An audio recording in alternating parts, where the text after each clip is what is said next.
Hello everyone. आज हम 7वीं कक्षा के विषय सामाजिक विज्ञान की कार्य पुस्तिका का पाठ 2 दक्षिण के राज्य चालुक्य, पल्लव एवं चोल के क्रियाकलाप को अच्छे से समझेंगे और हल करना सीखेंगे। सभी बच्चे वीडियो को शुरू से लेकर अंत तक पूरी देखें और अगर आप अभी तक चैनल पर नए हैं तो चैनल को सब्सक्राइब भी कर लें और साथ में दिए बेल आइकन को जरूर प्रेस कर लें। तो देखिए, एक बार शुरुआत करते हैं हम। यहाँ पर ये क्रियाकलाप जो है, एक क्रियाकलाप दिया गया है और इसमें क पार्ट है। उसमें लिखा है कि अपनी पाठ्य पुस्तक की सहायता से रिक्त स्थानों की पूर्ति करें। पहला है कि तैल द्वितीय ने अपनी राजधानी डैश बनाई। यहाँ आएगा मान्यखेत बनाई, जो पहले राष्ट्रकूट वंश की राजधानी थी। आगे है कि चालुक्य वंश के शासकों ने डैश में एक विशाल साम्राज्य स्थापित किया, तो यहाँ आएगा दक्षिणापथ। यहाँ पर है कि पल्लवों ने डैश के साथ मिलकर यानी कदंबों के साथ मिलकर चालुक्य पुलकेशियन द्वितीय की शक्ति के विस्तार को रोकने का प्रयत्न किया। नेक्स्ट में है कि कूरल नामक ग्रंथ तमिल भाषा का साहित्य है और आगे दिया है कि चोल शब्द की उत्पत्ति तमिल भाषा के चूल शब्द से हुई है। सभी बच्चे ये खाली स्थान भी लिखें और इन्हें याद भी करें। अब यहाँ आगे जो है इसमें दिया है ख पार्ट है। निम्नलिखित कथनों में सही पर टिक और गलत पर क्रॉस का निशान लगाओ। पहला कथन है, चोल वंश पूर्व के प्राचीन राजवंशों में से एक था, तो ये गलत है, इस पर क्रॉस कर दिया है। दूसरा है, राजेंद्र प्रथम ने बिहार पर विजय प्राप्त कर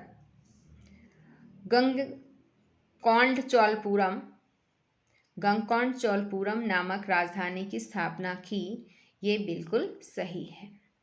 आगे है कि पल्लव शासकों ने राज्य की आय के लिए विभिन्न तरह के 28 कर लगाए थे। ये गलत है।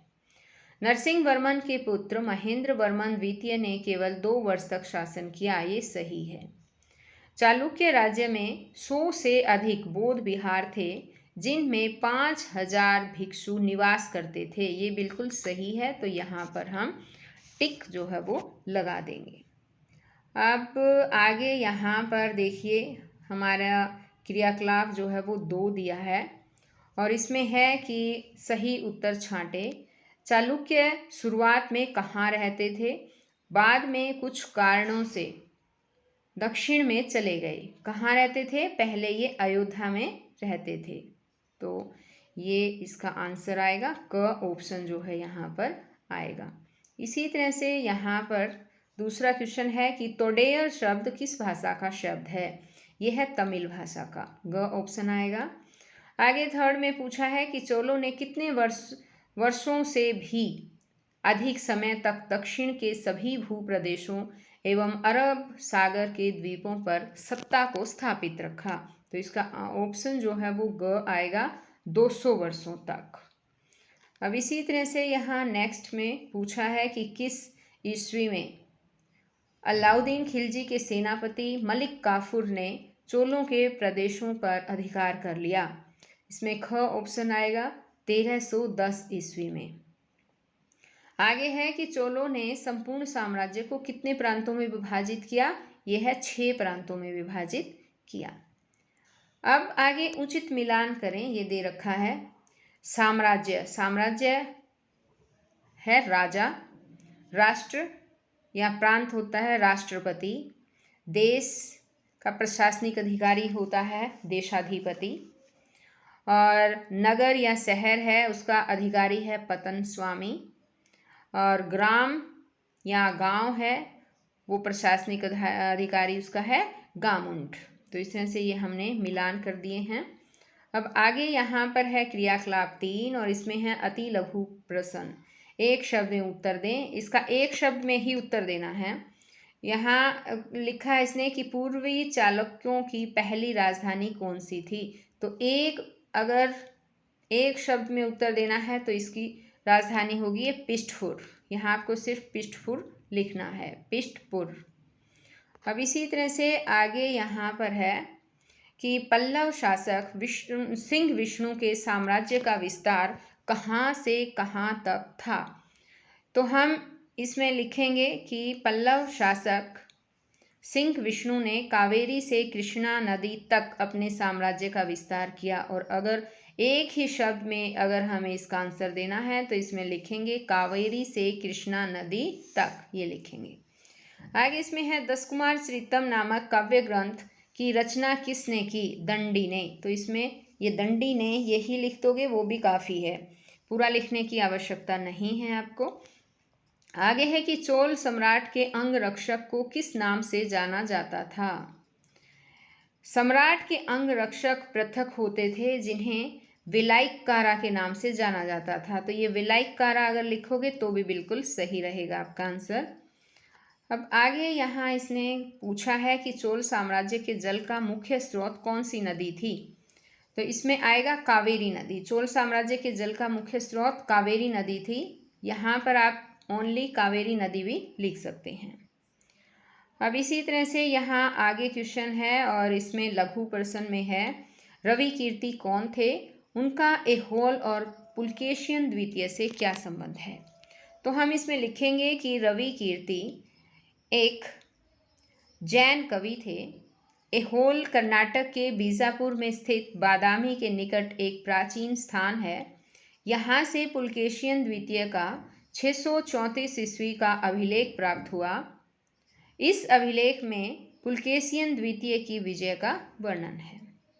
अब इसी तरह से आगे क्वेश्चन है कि चोल सम्राटों के शासनकाल को तमिल साहित्य का स्वर्ण काल क्यों कहा जाता है? तो अब इसमें इसके उत्तर में हम लिखेंगे कि चोल सम्राटों का शासनकाल तमिल साहित्य का स्वर्ण काल था।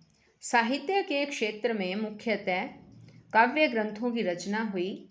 जैन विद्वान तिरुतकदेव ने जीवक चिंतामणि, तोलामाली ने सूलामणि और कंबन ने रामावतारम नामक ग्रंथ लिखे। अब इसी तरह नेक्स्ट क्वेश्चन है कि पल्लव शासकों के बारे में हमें जानकारी कहाँ से प्राप्त हुई? पल्लव शासकों के बारे में हमें जानकारी उनके अभिलेखों से मिलती है। अब क्रियाकलाप 4 आ जाता है और इसमें है बड़े प्रश्न। चोल सैन्य व्यवस्था किस प्रकार की थी? वर्णन करें।